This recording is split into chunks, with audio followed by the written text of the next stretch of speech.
What is Global People's War? Now, Global People's War is an idea that was created by Commander Prairie Fire of the Leading Light organization. Essentially, it updates Mao's theory of People's War expanded upon by Lin Biao, and applies our new reality today. Lin Biao saw the Great Divide that was beginning to mark the world in the mid-1960s.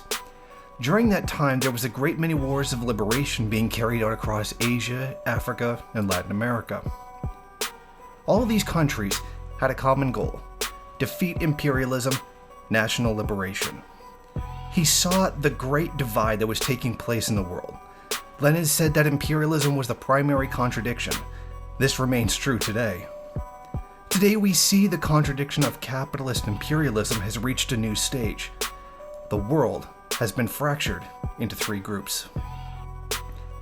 The First World, the area that makes up the oppressor countries, the seats of power globally who wield finance capital and physical armies against the people of the global poor. These power centers steal the value and wealth generated by third world people and hoard it in their countries. These societies have used that wealth to buy off their population so that they'll refuse to carry out revolution. The citizens of those nations benefit greatly from global exploitation, so much so that they have an interest in maintaining it. As a result of this, they cannot be considered proletarians. The Third World, the regions of the globe that are the victims of imperialist aggression. They are the factories of the world which promote the wealth and value that the First World steals. They are the global sweatshop that takes the brunt of global manufacturing and lives the lives of immiseration that Marx had predicted. They are the oppressed, the super exploited, those who do have an interest in rising up against the global economic order. They are the workers who have nothing to lose but their chains. They are the proletariat, that class in society which lives entirely from the sale of its labor power and does not draw profit from any kind of capital, whose weal and woe, whose life and death, whose sole existence depends upon the demand for labor. The Second World, countries which fall on a continuum between the First and the Third World. Some are exploited, some are exploiters, or a combination of both. Their position is complicated and requires much deeper investigation and analysis. The theory came about as Prairie Fire examined the changing face of the Third World. He examined the growth of the global slum. He looked at the philosophy and issues of metascience. He advanced new understandings of the connection between fascism and contemporary First Worldism. There is no movement in the world that has pushed forward in such a bold, scientific way. Just as the class structure of the Third World has changed, so has the class structure of the First World. In the First World, the revolutionary class has passed from the scene.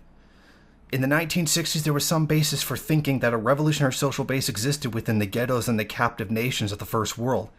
Such a base is non-existent today. There's no significant First World revolutionary class, no significant First World proletariat. There is no significant stand-in First World revolutionary class. This means that we must look beyond what the First World for revolutionary social base. This means Global People's War is the primary means of bringing the new power of the proletariat to the First World. A document produced by the LLCO, Global Class, repeated here for the sake of understanding. Marx predicted that the trends that he witnessed during the Industrial Revolution in Western Europe would occur globally. He thought that society would become polarized into two great classes: the industrial capitalists and their workers. Thus, as capitalism advanced, the paradigmatic producer, an impoverished person, would come to be represented by the industrial worker. He saw that the industrial working class as the proletariat, the revolutionary agent. Marx thought competition and development would even out from country to country. Thus, revolution was a matter of workers of the world unite. However, things did not work out exactly the way Marx foresaw. Even Engels began writing of the bourgeoisification of large segments of the population of wage earners. Engels said that the whole nations could become bourgeoisified. In Lenin's time, the Bolsheviks began referring to a labor aristocracy. There's Lenin's famous statement that the seal of parasitism affected whole nations. Lin Biao offered an alternative vision of polarization, the global city versus the global countryside. Lin Biao said that the proletarian struggle in the First World was delayed, while it was vigorous elsewhere.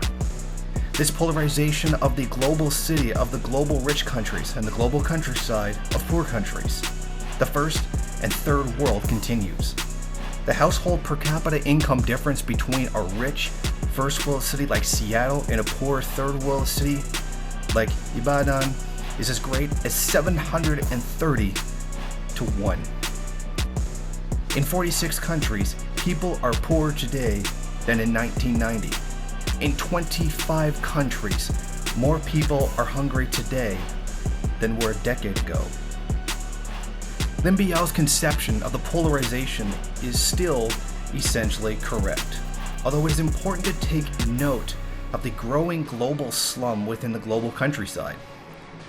The growing urban population in the third world has tremendous implications for the global class structure. Most city dwellers in the third world are desperately poor. Roughly a quarter of all urbanites in 1988 lived in absolute poverty, surviving on $1 or less a day. According to one new expert, slums, however deadly and insecure, have a brilliant future. The countryside will, for a short period, still contain a majority of the world's poor, but that dubious distinction will pass to urban slums no later than 2035. At least half of the coming third world urban population explosion will be credited to the account of informal communities. 2 billion slum dwellers by 2030 or 2040 is a monstrous, almost incomprehensible prospect. The urban poverty overlaps and exceeds slum populations per se. The true proletariat, the revolutionary agent, has nothing to lose but its chains. The proletariat has long since passed from the first world. The real proletariat lives almost exclusively in the third world. Over the next century, more and more, the typical proletariat will come to be represented by the slum dwellers of the third world. This isn't to discount other segments of the revolutionary and exploited classes, such as the poor peasant and the industrial worker in the third world. This is only to point out the rising influence of the slum dweller, a demographic group that is going to play more and more of a role on the world scene. When the LLCO speaks of global people's war, they mean just that. A united front against the imperialist nations, a pan-third worldist movement which seeks to subvert the imperialist domination of the exploited countries. They advocate 2, 3, many Vietnams, build a global structure against the imperialist nations. Third world people as a whole must unite to release the shackles which bind them. There must be mass cooperation among the third world countries in order to carry out this plan. Mao theorized that it is the countryside where the revolutionary potential lays. They must organize, fight, and encircle the city, the seats of power, in order to destroy the capitalist despots. Today, we see much of this remains true, but some of it must change. As global class has shifted in its manifestation, so must revolutionary tactics. The third world should be seen as a global countryside, and the first world, the global cities. The people of the first world are very much the city dwellers of the globe, those who live the lives of luxury in comparison to those who die from hunger, preventable disease, and underdeveloped water use. A common misconception is that the LLCO advocates a physical invasion of the first world by the third. Such an idea is terribly naive, and is simply impossible to carry out. The technological military might of the world lies in the hands of the imperialists, making this task impossible. No, they advocate something far different. The enemy must be defeated at home. The imperialists must be kicked out of the oppressed nations. A great wave of revolutionary resistance must be carried out, booting the imperialists from the occupied lands. Revolutionaries in the third world need not step a single boot in the first world. The third world must rise up and cut off the first world from its pools of third world resources and labor. Capitalist imperialism is built upon exploitation and the promise of infinitely expanding markets. The need to exploit the third world is an absolute. They must do this in order to keep capitalism alive. They must be forced to bleed away all of their ill-gotten gains. Once they've been cut off from their super-exploitation, the economies of the first world will collapse. During times of such severe crisis, the antagonistic contradictions of capitalism become much more apparent. With the destruction of their empire, first world people will realize their common class interest. Once their privilege has been taken away, once their global class position has been shattered, it is at this time that revolution in the now no longer first world countries will become possible. At this time, it will be up to those people to carry out revolution in their own lands. A document produced by the LLCO is repeated here for the sake of understanding. I wish to give their exact words so that there is no misunderstanding in mine. Anthropologist Michael Tassig writes of the outskirts of Cali. It dawns on me that just as the gorilla have their most important base in the endless forests of Caqueta, at the end of nowhere, on the edge of the Amazon basin, so that the gang world of youth gone wild has its sacred grove too, right here on the urban edge, where the slums hit the cane fields of Carlos Alfredo Diaz. Mao famously compared the gorilla among the peasants to a fish in the sea. If trends continue as they do, the slums will be the new sea in which people's warriors swim. The rise of the global slum has implications for global people's war, just as it has implications on our conceptions of what exploitation and who constitutes the proletariat. Mao articulated the model of people's war that was protracted. His model of people's war began in the countryside and advanced to surround the city. People's war of the past, mainly a rural affair. Red zones were areas where revolutionary forces controlled the countryside. Within red zones, the revolutionary forces created a new state, a new economy in miniature. The red zone was the Maoist adaptation of Lenin's conception of dual power to the third world countryside. People's war, along with the red zone and dual power, will have to be adapted to the global slum. People's wars of the future may not necessarily advance from the countryside to the city, although the global people's war will still move from the global countryside, which contains the global slum, to the global city. Global people's war will advance from the third world to the first world, while Lenin's warnings about overestimating spontaneity and Maoist warnings about overestimating insurrectionary models still apply. Protracted People's War applied to the slum and will be explored in the coming century by the leading light communist organization. Rand researchers commented on how slum-based resistance could have tipped the scales in El Salvador's civil war in the 1980s. Had the Farabundo Marti National Liberation Front rebels effectively operated within the cities earlier in the insurgency, it is questionable how much the United States could have done to help maintain even the stalemate between the government and the insurgents. The lessons of the Iraqi resistance, both Sunni and Shia, as urban-based resistant movements, should also be studied. Air power, the favorite weapon of the imperialists, the scourge of rural guerrilla movements, is also less effective in urban context. George Lucas once wrote that even if all of Marx's individual perceptions proved false, one could still be an orthodox Marxist, because real Marxism at its core is simply revolutionary science. Marx was the beginning. Lenin was the first one to make the ideological breakthrough that led to the first sustained proletarian revolution. Mao was the one who made the next breakthrough. They were real revolutionary scientists despite their errors and limitations. They did not just inherit the mainstream so-called revolutionary theories of their day. They adapted and expanded revolutionary science. They understood that Marxism is not a set of dogmatic formulas. It is a science, the science of human liberation. Today, leftovers from the last revolutionary breakthrough remain: Marxists, Leninists, and Maoists. The forces that fly these banners today were not the ones who made the breakthroughs themselves. What is called Marxism, Leninism, and Maoism today are merely an echo of past breakthroughs. Marxist, Leninist, and Maoist forces today grab the pre-scientific and popular form of these breakthroughs and run with them. These forces never grasped the scientific core, even if they applied the polarized, dogmatized form of their ideology. In some cases, the dogma works well enough so that these forces have been able to create sizable armed organizations and seize large swaths of territory in the Third World. However, their dogma is not good enough to conquer state power, let alone reach communism. Times have changed. Old dogma won't cut it. It is over 60 years since Mao declared the People's Republic of China. It is almost half a century since the initiation of the Cultural Revolution. Science learns. Material reality, including the global class structure, is much different. The composition of the global countryside with the growth of the global slum is very different.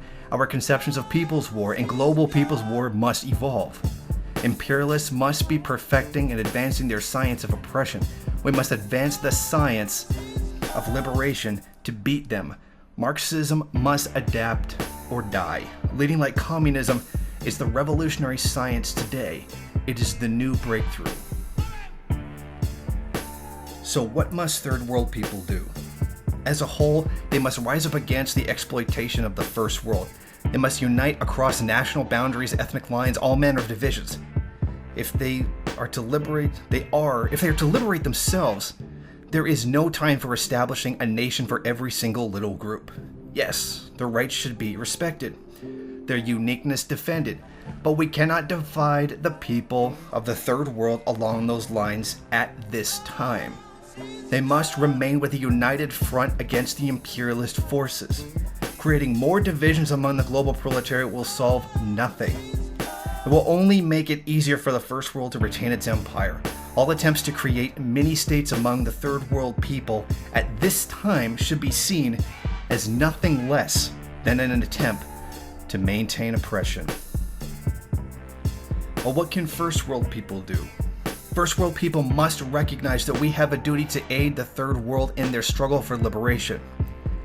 We live in the belly of the beast. We are fed the same value as the imperialists. The First World so-called masses cannot be seen as allies to the global oppressed. We, as Marxists, must aid the anti-imperialist struggle in any way we can.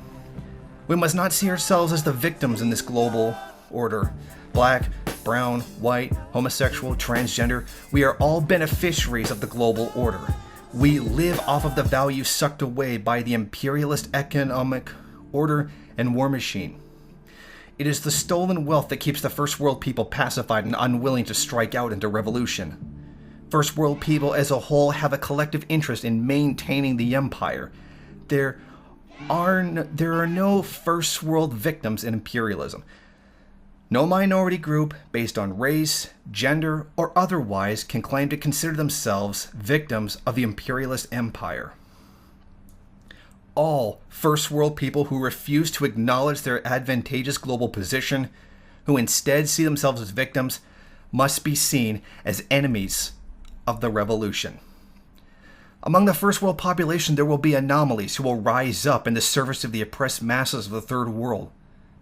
We have a duty to help them with our privileged position in the world. Our home is the center of wealth. It is all around us. We must transfer as much wealth, money, resources to Third World liberation struggles. We must aid the oppressed, not imagine ways to see ourselves as the oppressed. Being a revolutionary means acknowledging the science, recognizing our position within the world, and helping to abolish it. Global slum, global countryside, global people's war.